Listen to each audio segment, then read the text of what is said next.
Hello, everyone, and good afternoon to you. We are your Realtist creating pathways to home ownership with NAREB, the North Texas, hallelujah, real estate brokers organization. We want to just say thank you so much, Miss Laura Washington, our president, for allowing us to be here and take root in this platform so that we can provide education for elevation for not only our members, but for those alliances and for those people who are advocating for housing and democracy. That is what it's all about. We have a very, very special guest who is returning with us. He's like family, really. But we want to go ahead and go around the room and introduce everyone. Again, I'm Rosalind, Rosby, ask Rosby, and they tease me about that. But why you want to ask Rosby? Because we help people birth their dreams and build legacies in real estate from the flow up, right? So we are helping renters become homeowners with Arbor Cares, which is our 501c nonprofit organization. All roads lead to teaching and educating and helping people, not only just get in a house, but sustain that growth with the pillars of financial literacy. So we want to partner with people who have the same like vision. That's why Mr. Alvin is here. You can reach me at 972-996-4702. That's 972-996-4702. In a drum roll. And we're going to pass it over to the Lone Lioness. Hello, everybody. How you guys doing on today? Yes, my name is Rhonda Hutchison, and I'm a mortgage lender, and I'm known as the Lone Lioness. And just like Roz, I'm looking to link arms together with those like-minded individuals that are looking to help and assist those renters, those leasers become homeowners and to build generational wealth through homeownership. And so I'm excited to be a part of NAREB, which is the National Association of Real Estate Brokers, or what they call NAREB, Chris, Mm-hmm.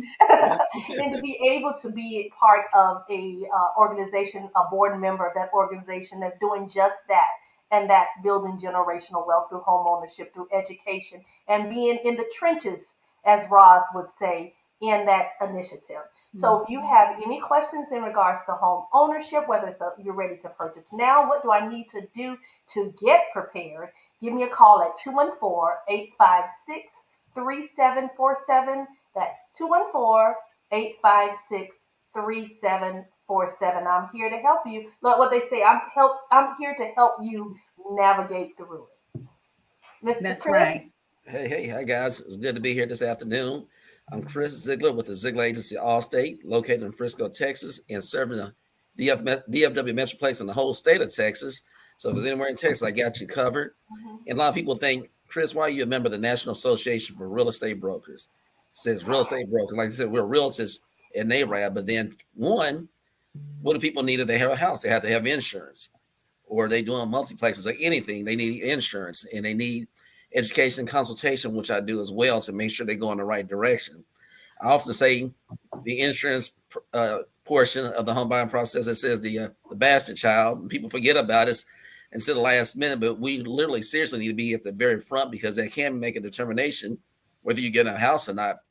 Because if you don't have your insurance and you don't factor that in, like Rhonda and I know, we've talked to people in the past, when it comes to debt to income ratio, sometimes we have to try to do some things in order to make sure they get in there, but with the proper coverage and the right deductibles. So we're not going to sacrifice anybody from not getting into a home, but we want to make sure once you get in there, you stay in there. That's the key, not just to close the deal and then let you go by the wayside. Our goal is to make sure that you stay there. But once again, I'm Chris Zeigler with the Zeigler Agency Allstate, and I can be reached at 214-870-4269. And I'm just looking forward to hearing Mr. Alvin Hope Johnson do his thing like he's done in the past. That's right.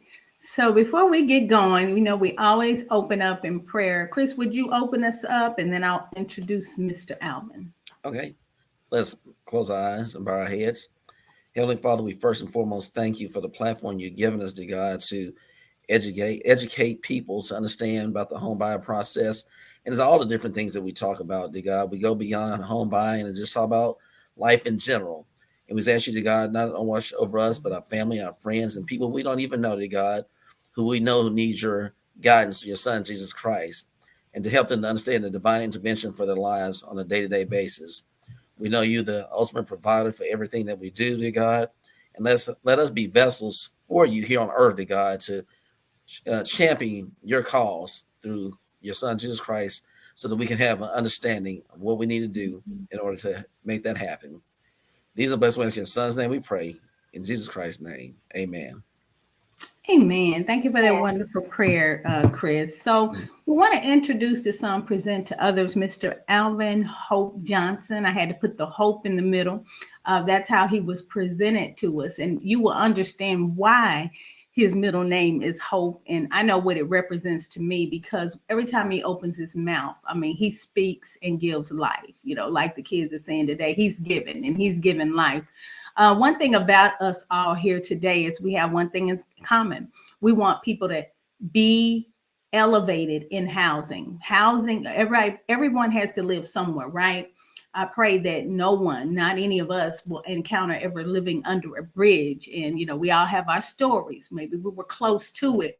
But we all have that one thing in common, and is that we want people to have housing. In my field, of course, we want people to realize the equity and, you know, the wealth building strategies to owning a home. But as we know, some people are not quite ready right now. They got to develop the habits, the attitudes, the skills, and all those disciplines that it take to even sustain and stay in a home. But what do we do in the meantime? We rent. And what Mr. Alvin Johnson has done, him being a guru in the investment real estate industry, is he has tapped into a niche. And I'm sure he's going to tell a little bit about his journey and his story. It's all awesome and amazing. But he is developing multifamily housing all over. And they're going to be identifying a lot more properties. Not only is he putting people in properties for affordable housing, but he is bringing people like myself, Chris, Rhonda along the way, and those real estate professionals and investors to come alongside them and participate in this endeavor of development. So you get a well-rounded encounter by knowing Mr. Alvin Hope Johnson, and, you know, partaking in what the Hope Housing Foundation is doing. So without further ado, Mr. Alvin, take it away. We want you to just introduce yourself. Please testify, tell about your journey. And, you know, we're going to interject, ask you questions, and just, you know, pull all that goodness and the juice out of you.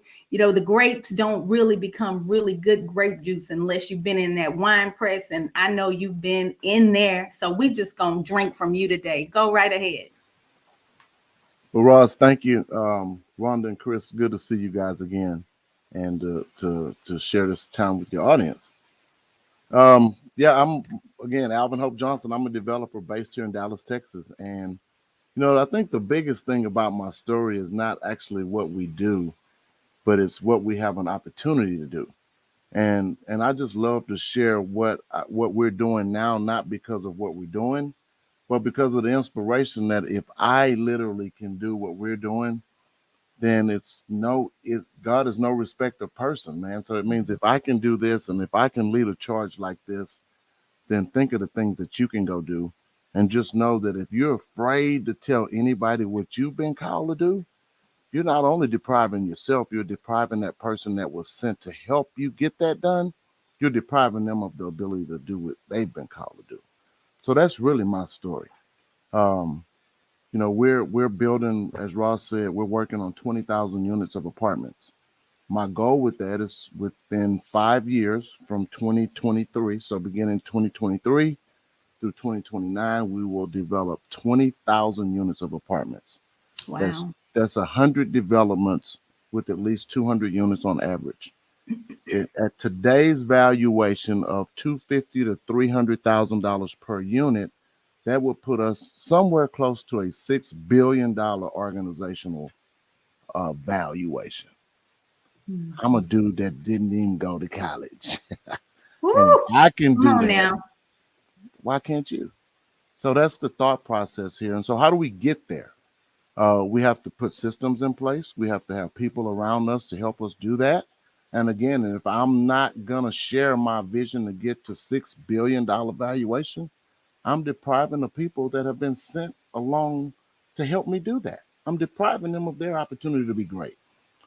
So by sharing this story, man, over the last 3 years, 4 years now, uh, getting out of the space of buying old apartments. We bought, I think our organization had up to 3,500 units. That's not a lot. We were too big to be small, too small to be big, presented a lot of other challenges. And so thinking about buying more apartments, and I'm like, why would I continue to pay more and more and more and more for something that's getting older and older and older with more depreciation and more declining? The value appears to be going up, but the deterioration is doing this. Why would I continue to do that? So I've been in real estate almost 40 years now. Oh, Everything around goodness. Tell me fixing your age. houses, and I'm 57. I started right out of high school. So that would be 40 years. I mean, that's Wow. cutting grass, It's that's painting impressive. houses, that's doing, but all of that's real estate. And I learned how to paint houses. So I went from painter to handyman to paint contractor to a general contractor to building houses to owning a mortgage company for about 10, 12 years up until 2008. And then I went and volunteered for a guy that owned 16,000 units of apartments. So going from painting houses to building and selling houses to putting all that aside in 2008 when the market took a dump and said, I'm going to go sit under a guy that has something figured out. He's got 16,000 units of apartments. I bugged this guy for a year, and he finally said, Alvin Johnson, I'm tired of you. You can come sit 30 days and I'll show you what we do. I went to this guy for 30 days as a volunteer. I made myself so valuable in 30 days, he allowed me to stay 90 days. And after 90 days, I made myself so valuable, he had to start paying me. Key words there. And then after 13 months, he died in a car wreck, and I became president of a $2 billion company. So I've seen what a company with 16,000 units looks like. It was just a precursor to my vision of 20,000 units. Wow. That's impressive. Wow. So my story is not about what we do. It's the ability to inspire you to go do what God's called you to do. That's all. That's why I've been sitting here. I did a TED Talk Sunday in Miami about the things that men don't talk about. This is my second TED Talk in 1 year. Most people go years trying to get one. I've done 2 in a year. And this one, the first one really just gave me a precursor for this one, because this one, I was able to talk about the things that most men don't talk about, and that's our fears and our emotions. And most of my fears have been bottled up behind something that happened to me a long time ago, but I was afraid to be vocal, afraid to be seen, afraid of what people are going to think about me. And all of these fears bottled up behind one emotion. Well, when you allow yourself to be healed and set free from all that junk and deal with that trauma, man, you get to come out and really share your story and inspire other people to go be great. So that's what I'm doing. Yeah. I got a new mandate to talk about not only what we're doing, because we're doing good while doing good. We're empowering people to see something and then go be that. So Alvin, what I'm hearing, you're saying that a part of this success of you continuing to climb the ladder has to do with the success that comes from the inside out, and that success being whole. Rosalind, in my opinion, that's where it starts. Let's start. One of my friends, TK Terrell Knight, always says, Yes, we know. I know you do. As we get better, it gets better. The things we look at get better because the way we look at them changes. Our environment gets better. And so all of the things that I have been able to come through to get to this place have been just because of my ability to put myself in a room with other people that may have seen things differently, that have encouraged me to do things differently, and that have given me the opportunity to do things differently. And then because I had a small opportunity, then the responsibility to show up and do the work has been put on back on me. Many of us do not ever own that. Or it's your fault that I acted this way. It's your fault that I acted a donkey. Yeah, you may have enticed that, but you couldn't make me do anything. Right. And so we don't own that. And because we don't own that side of it, we will never be able to move to owning the good side of it. It's so simple. We talked about that seesaw effect of interest rates. Historic lows have to bring on historic highs. The lower that seesaw goes on one side, the higher it's going to go on the other side. Right. And then if you bounce it off the top, then it'll take a minute to stabilize. So we may see that in interest rates. We may see that in the economy. We may see that in job losses. Who knows what we're going to see. But the only way we get through any of it is to have a mental stamina that says I cannot be moved. I will be immovable. I will continue to focus on getting better. And as I get better, it gets better. Well, Alvin, you make it sound really, really easy that, wow, you jumped in. And I do hear you say that, man, you had to show up and work and prove yourself. But in terms of where you guys are today in the Hope Housing Foundation and what you normally see, let's talk a little bit about our industry here. We know interest rates have risen. We're in the midst of inflation. We're coming out of or out in, I don't know, going back into a pandemic. But you said something before we went live is that, man, you usually have X amount of emails and offerings. And today it was crickets. So kind of explain, from your expertise, what you're seeing and what you think this means for us down the line, period. Well, I think we've been communicating now since about 11:30 for almost an hour. And typically on any given day, by noon, I have already received several hundred emails. And within those several hundred emails, I would venture to say that 75 to 100 of them, 30 to 40% of my emails through this time every day would have include offerings of new properties being traded or for sale by national brokers all over the country.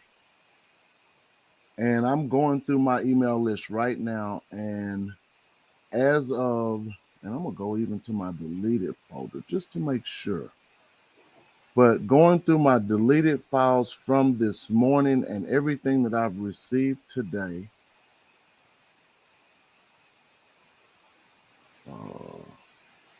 one, two,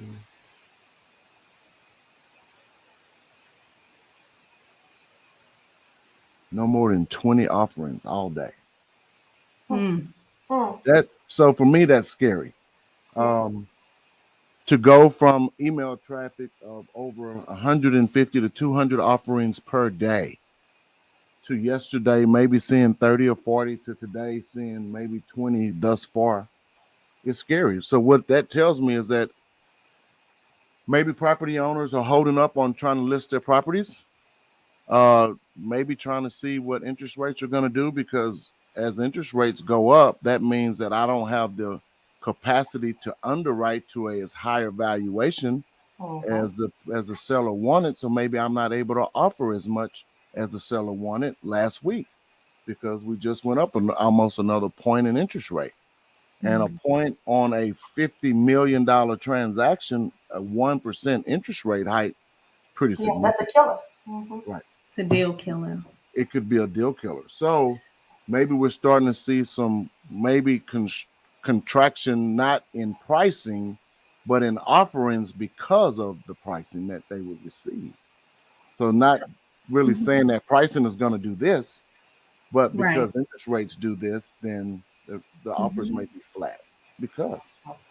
So how do you as an organization with your and I would say they're pretty aggressive goals, obviously you know that they're attainable, how does one prepare for something like that, and overall how this interest rate increase and inflation affects and impacts everything from jobs to economic development in every area. What is your guidance or advice to someone who wants to get into multifamily investing? Well, I'll I'll start with you asked me what are the thought processes. Yes. Thought process for us in developing today means that we know that, well, we believe that interest rates will probably never be cheaper. Probably not in my lifetime. So it means that also on the side of interest costs doing this, because interest rates are going up, you also have investor yield, investors that have a whole lot of money looking to park that money in the stabilized assets. Because interest rates are going up, yields are going down on the other side. So these investors are looking for great places to park money. Not going to be in the stock market, surely not going to be in crypto. What's the next best thing? Real estate has Real estate. always been the best play. So if I'm looking 30 years out, most Chinese companies look 20, 30 years out. They elect presidents every 10 years, not 4 years. Why? Because it takes so long for things to take effect. If we keep watching this bubble that does this every 30 minutes on the stock market versus watching the trajectory of 30 years, man, that's tiring every day. Yeah. You ever driven 100 miles looking at the end of your hood Mm.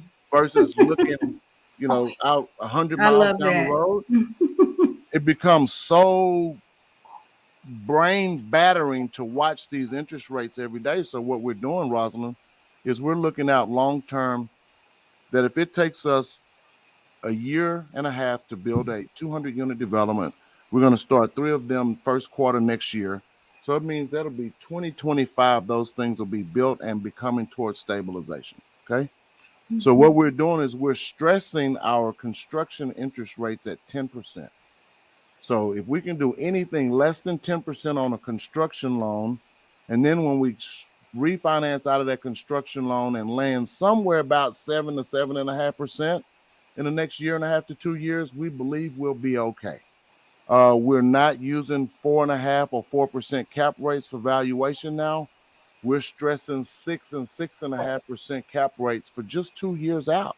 So that if these cap rates rise because interest rates continue to rise and yields go down, that means we can't get as much value because based on the same dollar, then I want to know that we still have capacity to refinance, protect our investor capital, protect our asset with lower leverage. And even if interest rates are a little bit higher, we've stressed these developments to where we can afford that. Now, what happens 2 years from now is rates may continue to rise.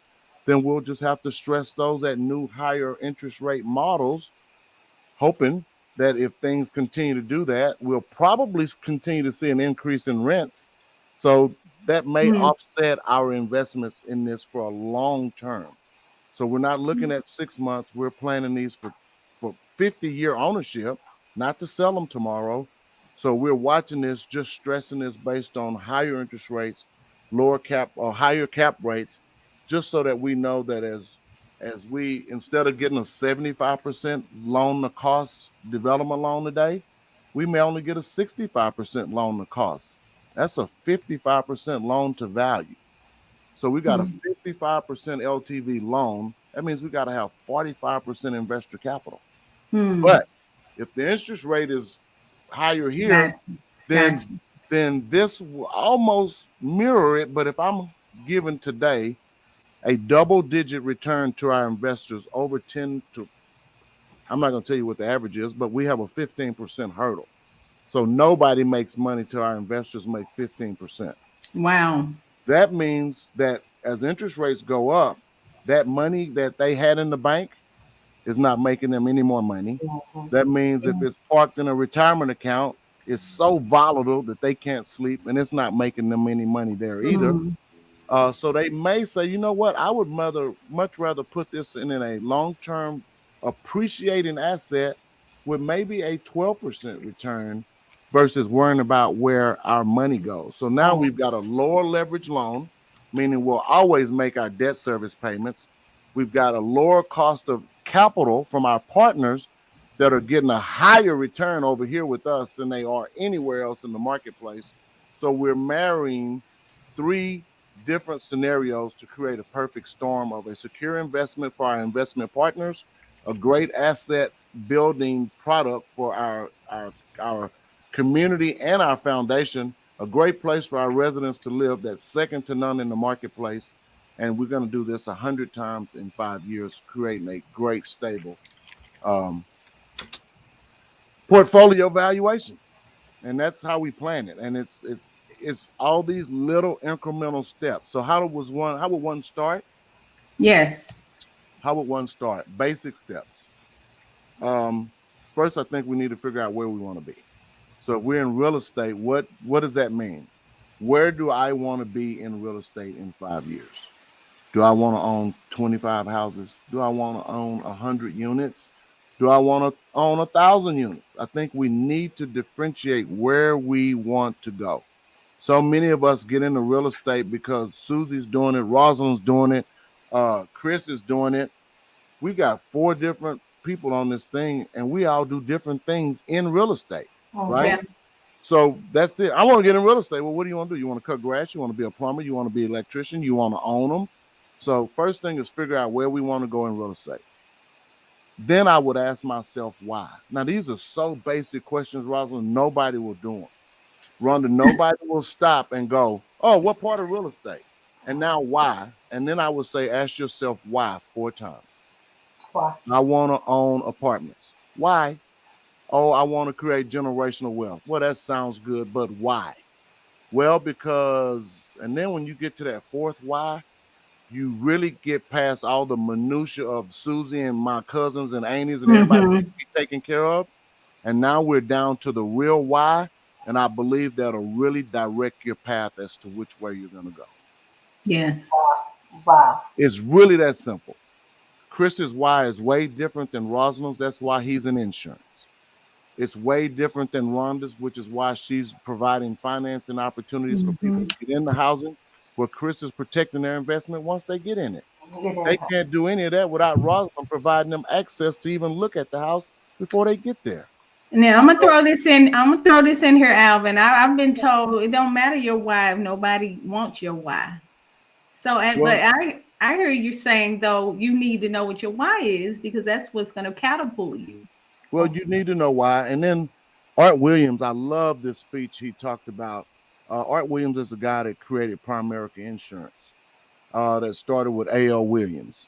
And he started insurance in an industry where nobody wanted his product until they wanted his product. And even when people weren't buying his product, his deal was do it anyway. We're going to sell it even though they don't want it. So if you listen to that speech, you can Google it right now. Art Williams, Do It Anyway. It's specific in the real estate. He's specifically talking to real estate people in a time where real estate was not selling. Wow. Well, Art, nobody's buying. Sell it anyway. Well, Art, nobody's going to buy my house. Well, you're going to list it and sell it anyway because somebody's buying it. Are you listening to the narrative that nobody's buying? Or are you going to do it anyway? And so when you take that approach, Rosalind, there's no way you won't be successful. I don't care if nobody wants your why. You're going to do it anyway. So I had that same thought process of, well, what if we develop these? So I used to be a house builder. I told you I used to be a painter. I used to do all these things. Well, I got to a place where I didn't want to work for anybody else. So in order for me to not work for anybody else, that means if I'm a painter, that means I have to start owning the houses that I paint to put the color scheme in them that I want. So I don't have to deal with anybody. And then I can sell the house that way. So now that I'm owning apartments and leasing them and looking at long-term ownership, so how can I create a situation where I have a self-feeding ecosystem? We buy the land ourselves. I know how to finance it because I had mortgage experience. I know how to build it. So I partner with contractors that can build me a product. I know how to lease it. So now I partner with a leasing company. And now we have an ecosystem that goes from building, buying the land to putting people in apartments. And it repeats over and over and over again. Yes. Even though nobody wants apartments, we're doing it anyway because somebody's going to own them. Somebody's going to build them. Somebody's going to lease them. And so you become your own customer.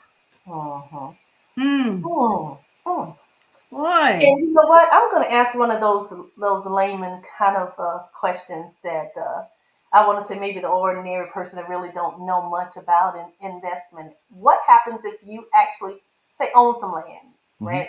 Daddy left you land, and you've already had a conversation. I don't want you to ever sell this land, but I want it to be an investment. I want to be able to do a generational wealth. What are you? Is there a way to take that land and still do a development, 100-unit apartment, and be able for that land to be leased, or does that land have to be bought? I mean, kind of explain how can you still do that, or if you can, if you want that land not to be sold, but to be able to build generational wealth through staying in the family. That's a really good question, Rhonda. And I'll tell you that a lot of times, as we hear that, oh, I will just leave some land for generational wealth creation.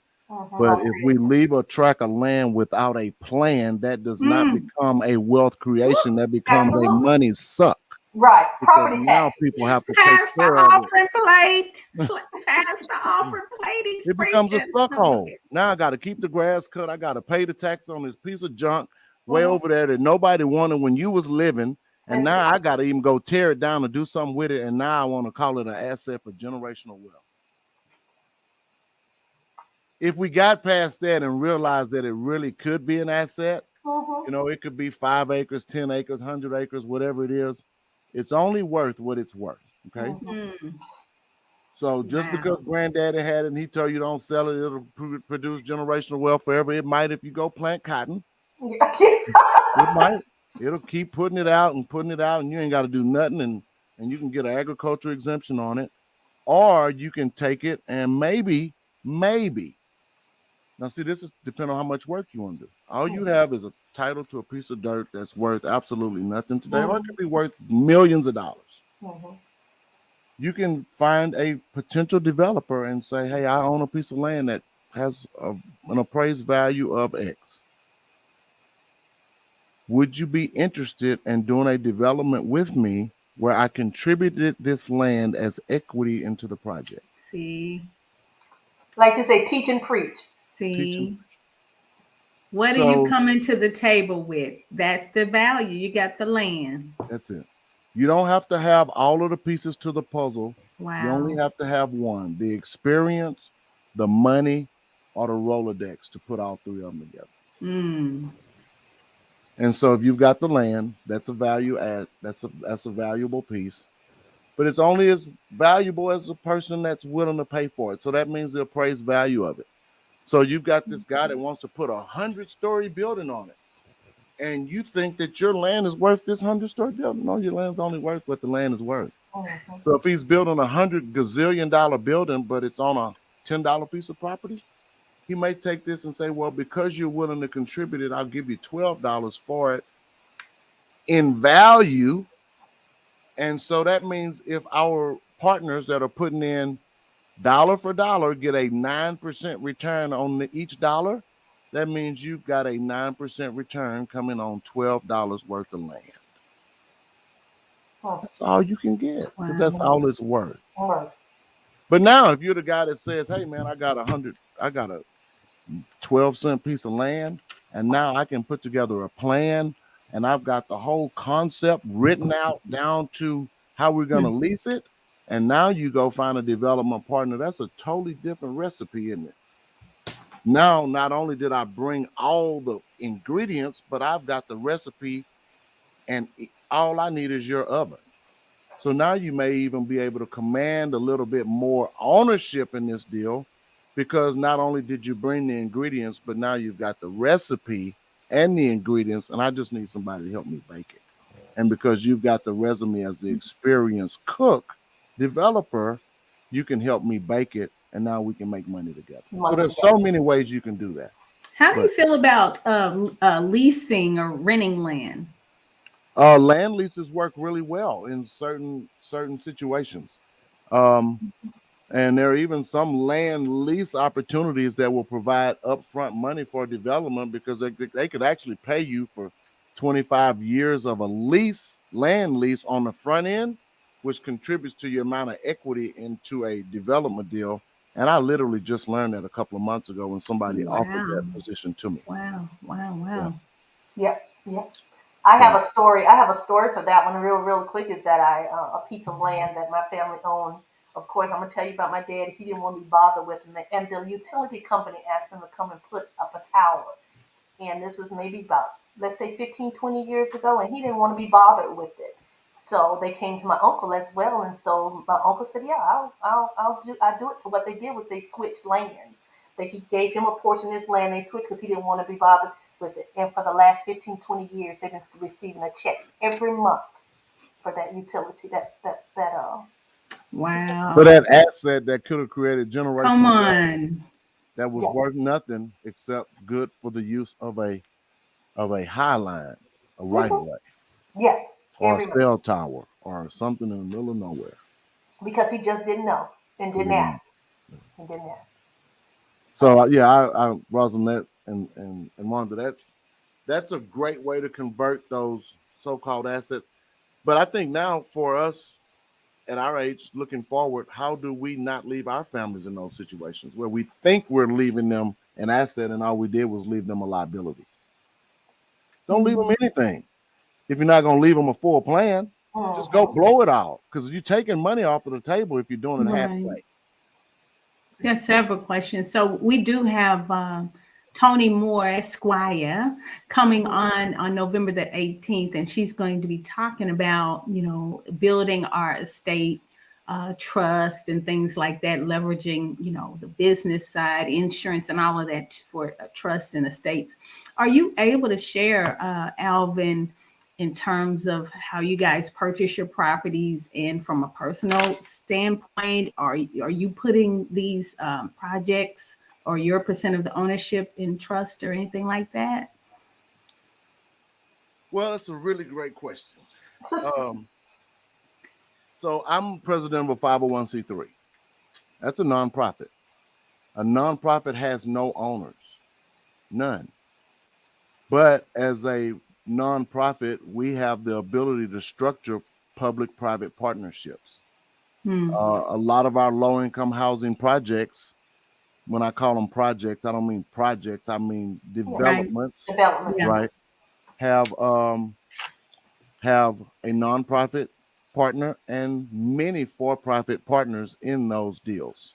Hmm. So, from the Enterprises of America to the Amazons of America to the Hmm. Coca-Colas, all of those entities buy tax credits in affordable housing projects. Ah. So, when you ask me about my personal piece, my job here at Hope Housing Foundation is salaried. I don't own any piece of this. I'm the president, and I get to be a visionary and a steward of what I've been given charge over. And my charge is to go and build a foundation worth $6 billion. Was Now, that that your question, was that your choice, or was that your guided board's mandate for you? So I'm sure plans fail or succeed for the lack of or the multitude of counselors. What does your board, all of your alliance, what does that look like? Who's advising you? Our board for the foundation has 6 members. Um, my personal position as just president here without any ownership stake in anything that the foundation owns, my advice comes from advisors like Steve Rosenberg, that is the founder and chairman of Greystone. Wow. They did 1.56 billion in lending so far this year. They Mm. chair several nonprofits that own 15 to 20,000 units of apartments. So I'm taking leadership examples from guys like that. Oh, So that's awesome. our 501c3 is strictly a vehicle for providing affordable and workforce housing. I have a Um, question. Oh, go ahead. and I was going to say, and my value add. So I've been asked by one of my board directors to make a presentation on Thursday that as the executives, we all had to bring our value add to the table. What is my value proposition for this organization? Yeah. And what my value proposition is I have the ability to create a vision, to share the vision, and have people engage in the vision to bring about the vision. That's my value add. So I'm That's sharing with important. you our $20,000, our 20,000 unit plan, and how all the people that have come around me to make that happen. That's my value add. Without a visionary, people perish. Without a vision, That's right. without the lack of vision, people perish. So if you don't know where you're going, remember we talked about that, you go Yeah. nowhere. So that's Mm. my value that I bring to the organization. Now, my personal wealth and all that stuff um, is tied up in other assets, all real estate, of course. Um, my legacy with my kid and my grandkids, guess what they get to do? They get to come to work every day if they want to. They don't get no money. They get to come to work every day in this organization if they choose to and carry the mission forward. If not, they Yeah. get to go do whatever they want to do. I will not leave millions of dollars laid up for nobody. They get to have a great platform to bounce off of. Hella Mm. platform to bounce off of. I'm not gonna leave no pile of money laid up for nobody to go trick it off in 2 generations. You got me Preach. twisted. My son will love it. My grandkids Ooh, will do love y'all it. see the smoke? It's on fire on this live. But Yes. he's My speaking the kids would truth. love it. My Oh, yes. grandkids would love it and remember me by the third generation. Because I Yep. won't be here to guide it. They won't even, That's right. they won't know. They'll know that I've been here because of what we've left. Come But on. how do I know that it's protected? So they Integrity. get to come and be a part of Mm. creating it to go on and on and on and on and on and on. Now, Alvin, if I'm asking a redundant question, forgive me, but are you just doing stuff here in the DFW area? Do you go to different parts of the country, or how do you? Right now, we've got developments in DFW, Kaukauna, Wisconsin, which is 15 miles from Green Bay. So from one extreme to the next. We've got South Dakota. We've got development opportunities that we're dealing with the city of Troy, Ohio. Mm. So, Chris, we will be coming to a city near everybody real soon, especially what we're doing. Not now, I didn't talk about the system side of this. We're talking about 100 developments with 200 units each in 5 years. Why 5 years? Why 20,000 units? It's not the number of units.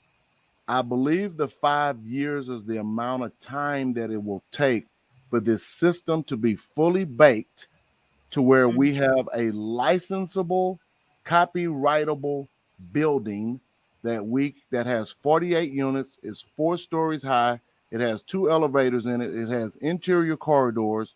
It has the best mechanical systems known to man for indoor air quality.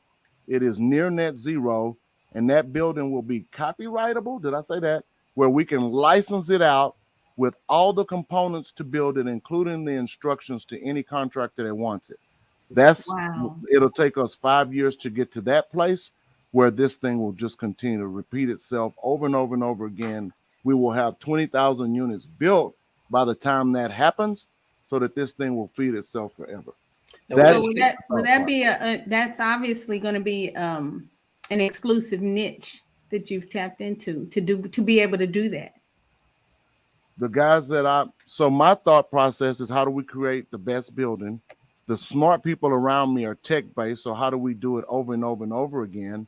And then, because we're using the best building system, structurally insulated panels, cross laminated timber for structural integrity and strength, and near net zero capabilities and all of that great stuff. And then there's a platform that you can shareable. I forget what they call it, but you can literally copyright a process, put it out there, let other people use it. They comment on the process to help make it better. And then after a couple of renditions of that, this copyrightable process becomes a process that is duplicatable in any region, any part of the country, as long as you can get the products really any part of the world, because once the slab is there, the building is all the same. Mhm. And so we will license Wow. that product out over and over and over again. And that's where the money is made, not only in the ownership of it, but by sharing the technology with other people to allow them to build some of the best structures on the planet. Now, what intrigues you about South Dakota? You know, Wisconsin, especially South Dakota. What intrigues you about that area? Um, the structurally insulated panel was manufactured and created up there because it's Mm. so cold up there. In 1941, a guy by the name of Frank Allen Wright created the first structurally insulated panel made out of closed foam, uh, polystyrene encapsulated with OSB on both sides, well, plywood on both sides back then. And so, Mhm. not that I was infatuated with that part of the country, but because it was so cold up there, these guys started. Well, Frank made the panel. They've been shipping these panels all over the world since back then, mainly for pig farms and for things like that in Japan and these super cold climates. Igloo is what a structurally insulated panel is made out of. The same stuff an igloo is Wow. made out of is what these panels are made out of. So if you Hmm. can think of an Eskimo living in a foam igloo, that's what our apartments are made out of, except they look like some of the coolest buildings ever because of the way we can engineer. Mm. Gotcha. So, Alvin, talk to us about your apprentice program. I know you got some great things in the pipeline that's going to be finished soon. Well, yes, ma'am. What we've done, Rosalind, is in the same thought process of copywriting a building and getting this in the hands of other people. How do we put this process in the hands of other people as well? So we wanted to create, or we have created, me and my friends, my two of my real estate broker partners, my civil engineer that does all of our zoning and entitlement processes with all the city, my designer who designs our buildings to be the structural integrity, our designer that has our energy modeling in mind, our contractor, our GC, me for the underwriting process, Bena Jetty, who's our capital raising partner, um, and seems like two other people, all came together to put together this multi-week course. It'll Wow. probably take you a year to go through it.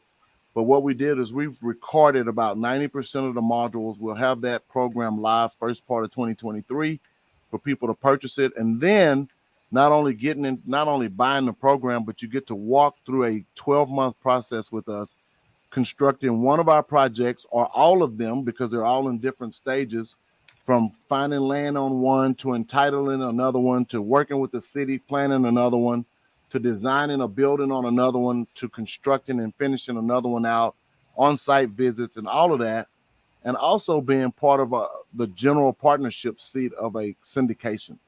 So when you look to go do a syndication, everybody asks, are you experienced? Have you done this before? And if you've never done that before, then you need to go find a sponsor that has done it before so that you can do one yourself. We have, again, shaved decades off of people's careers by allowing you to be able to become a general partner in one of these developments by joining our program. So that's one way that we've tried to, again, shave decades off of people's career. We turn decades into days with our coaching program. That's the way Right. to say it. And Well, so by putting that together for everybody to be a part of, it'll allow. So my real goal is 100,000 units before I'm out of the business.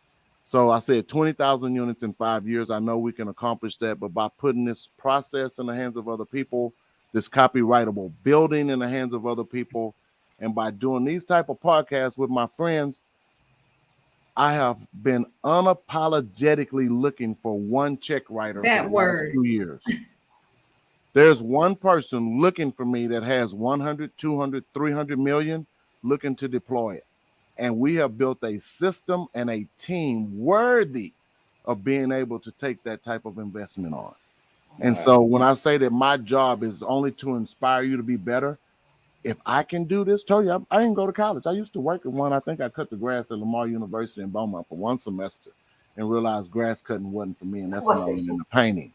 But if I can come up with this kind of thought process with this kind of background, what can you do? Wow, Wow. wow.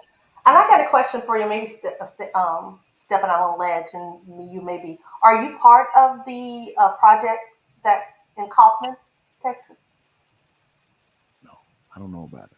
Oh, okay. Well, I am stepping on a ledge. I don't know why I thought you were. Hmm. There's a project, a big project that's going out in Kaufman, Coffin County. I think Coffin County or Coffin, Texas. I don't know if I thought you were part of that. So I digress. No problem. Maybe that means we need to be a part of it. So if there's some opportunities for that, then we're open. And I'll tell you, there's another part of this. If people don't know, I'm Black. No. You kidding me. And somebody asked me yesterday or this morning on Clubhouse, what sent me down this road of being a developer? And so, how do you become noticed in a crowded room of people all doing the same thing? That's a good question. You have to have a differentiating thing about yourself. Mm-hmm. So here I am, a guy doing multifamily in one of the hottest markets in the world, literally DFW. How did I become different?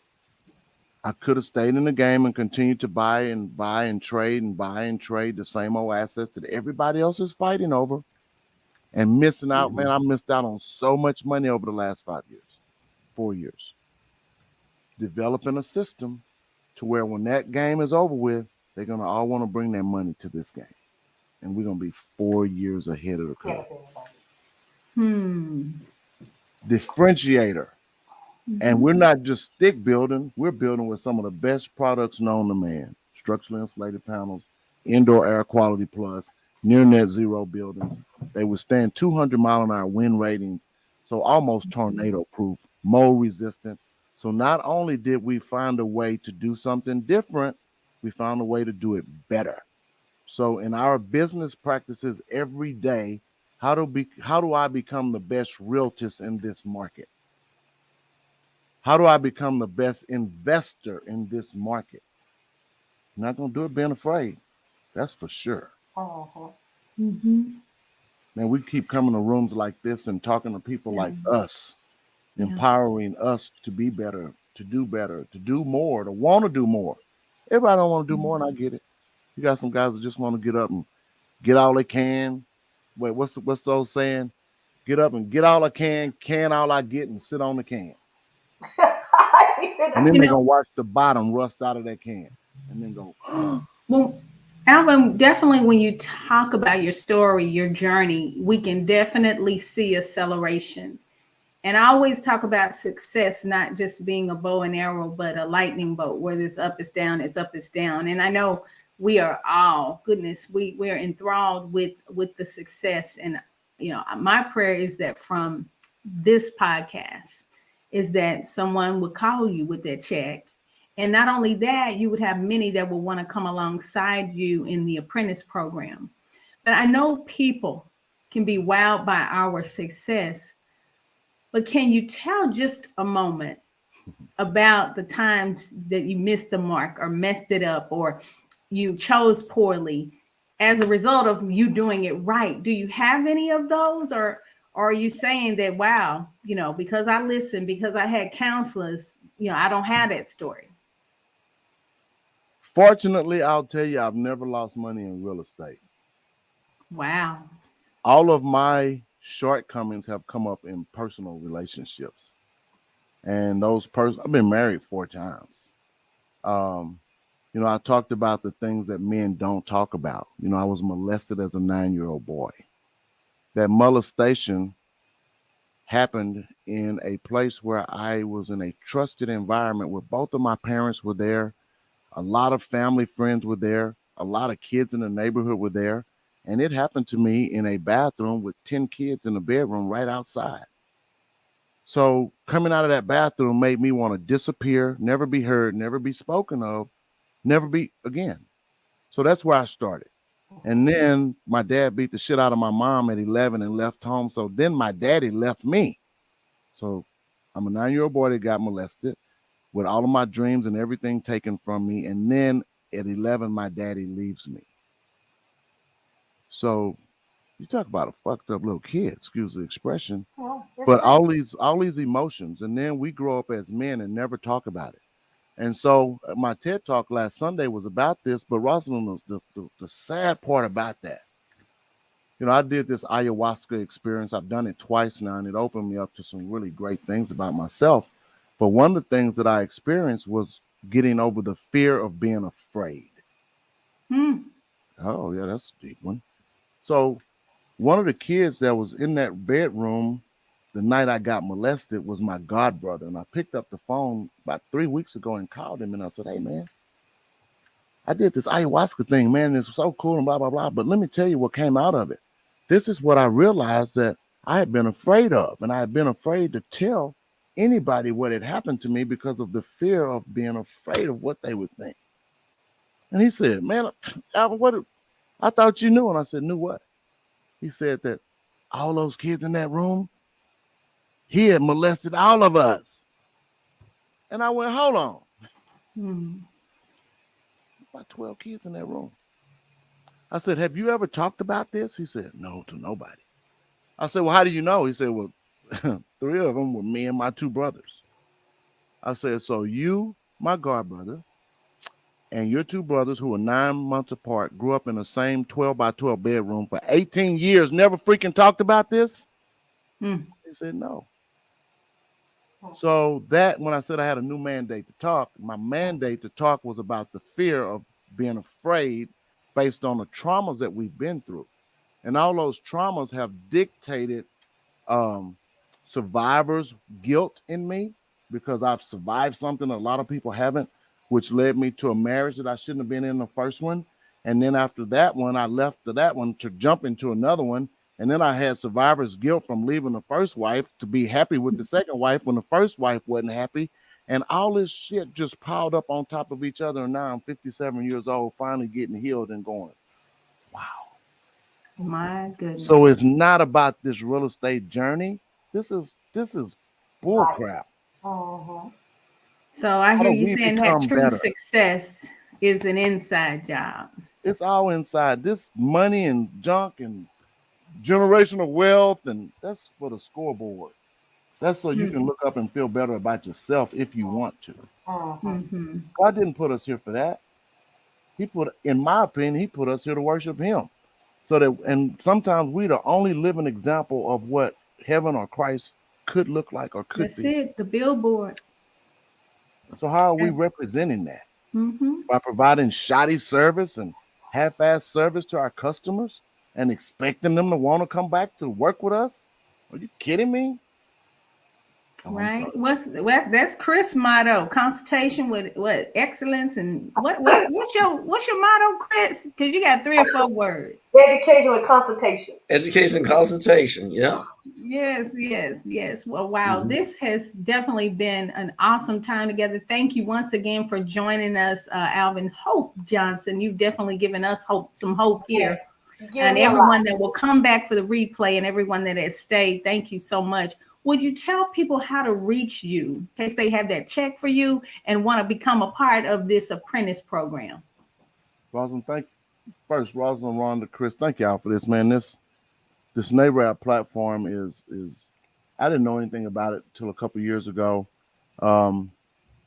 It's a shame that you had to have a separate platform for people of color, but I'm just glad that somebody thought that it was important enough to set it up and maybe to keep it going. Thank you guys for what y'all are doing for this North Texas region. If the people don't know how lucky they are to have leadership like this, then that's their problem. Don't blame yourself. So thank y'all for doing that. Absolutely. Man, my Alvin Hope Johnson on all social media platforms, or you can go to contact. I think the email address is contact at 372hope.org. Go to hopehousingfoundation.org. Just find the deal that says contact us. It's there. All the phones ring in the same place. We got so many domain names. Alvin Hope Johnson or Hope Housing Foundation. That's the best way to find it. Excellent. Well, thank you again once for joining us, everyone. That's all we have time for. We're here on the 2nd and 4th Tuesdays of every month with Realtist, creating pathways to home ownership. Again, thanks to our president, Laura Washington, for allowing this to be possible. Well, I'm Rhonda. Do you see a question from Laura in the chat or anything? No, I do not. From Laura? Okay. Some of the questions do not populate here. I don't know why it doesn't. What is her question? She said, "You see my question?" I thought I didn't see No, it. we don't. Which platform is she on? I'm not sure. I saw that's why I just asked. I know you Oh had no, capability of seeing somebody to see. we want to get that question answered. Yeah, I Oh, text her. What is the question? the question is, so it doesn't show here on our stream platform, but I did come in on my phone on the group page. She said, is he familiar with HUD 221D4 multifamily? Yes. Would you And explain so what that is? that is a HUD loan program for construction of multifamily assets, the 221D4. I'm not particularly a fan of the 221D4 because I'll tell you why. The reason why a lot of people like it because it goes up to 85% leverage and it gives you some of the lowest interest rates on the planet when it comes to developing a multifamily deal. But it locks you in for a period of HUD starts out at a 10-year prepay and you can buy your way down. The other side of that coin is you can develop your deal with another type of loan, any kind of loan, and then do a refinance with HUD as a 223F. So then versus coming in, and I'll give you some round numbers. Our deal in Princeton, Texas, on 200 units, we're doing two phases of 200, but 200 units, our construction cost is $38 million. So if you did a 221D4, HUD would give you a loan based off 85% of 38 million. Now, our other side of that is our value when this thing is finished is going to be 65 million. The 223F will give you the ability to refinance 85% of the 65 million at stabilization. Stabilization is 90% occupancy for 30 days. So then you get to get a loan at 65 million times 0.85. That's $55,250,000 versus 85% of 38 million. So you've got all that money trapped into that deal that you can't get out for 10 years. So we can go get a loan from the bank at 38 million plus our carry costs and come in 2 years later with a $65 million valuation and pull out almost $20 million in cash. 38 million to 55 million. So 15 million minus fees, what we put on the table at closing on a refi versus using a 221D4. We use a 223F refi. So it ties the money up for a long time. It ties your equity up. Yeah. Great It's information. like having equity in a house today with a 30 days Can't late do on your nothing. mortgage payment and you can't refinance and get your equity out. Wow. Gotcha. Yeah, got it. Any more questions, Miss Laura, on that? I'm watching from my phone now. Sorry, StreamYard blocks certain platforms for questions being shown here. Yeah. Well, we There it definitely is. thank you. We definitely thank you for being on, man. You've been a wealth of Oh, this information is as usual. a wealth of information. Yes. So again, we're going to do our round robin. I'm Rosby, Ask Rosby, Rosalind Booker, Principal Broker, CEO of Arbrook Realty, and the Director of Arbrook Cares, our 501c3 organization. When we put it all together, we want to help renters become homeowners and be able to stay in those homes with education and elevating them in their mindset, creating some new habits, attitudes, and skills to do so. If you would like to reach out to me, I can be reached at 972-996-4702. Again, that's 972-996-4702. Miss Rhonda. Yes, and I'm Rhonda Hutchison. I'm the loan lioness. I'm a residential mortgage lender. Thank you, Mr. Alvin Hope, for all that you poured into us today. But if anyone else have any question about residential lending, any questions looking to purchase now or later, give me a call back at 214-856-3747. That's 214-856-3747. Mr. Chris? I'm Chris Zeigler with the Zeigler Agency Allstate. Once again, Alvin, thank you once again for being on today. And if anybody has any questions about homeowners insurance or any other of the financial products that I do, definitely reach out to me at 214-870-4269 so I can give you that education and consultation and guide you in the right direction. Boom. All right. That's all we have time for. You guys have a wonderful day. We'll see you on November the 18th instead of the fourth Tuesday due to Thanksgiving. Bye-bye. Thank you, Mr. Alvin. Thank y'all. All right. Be blessed.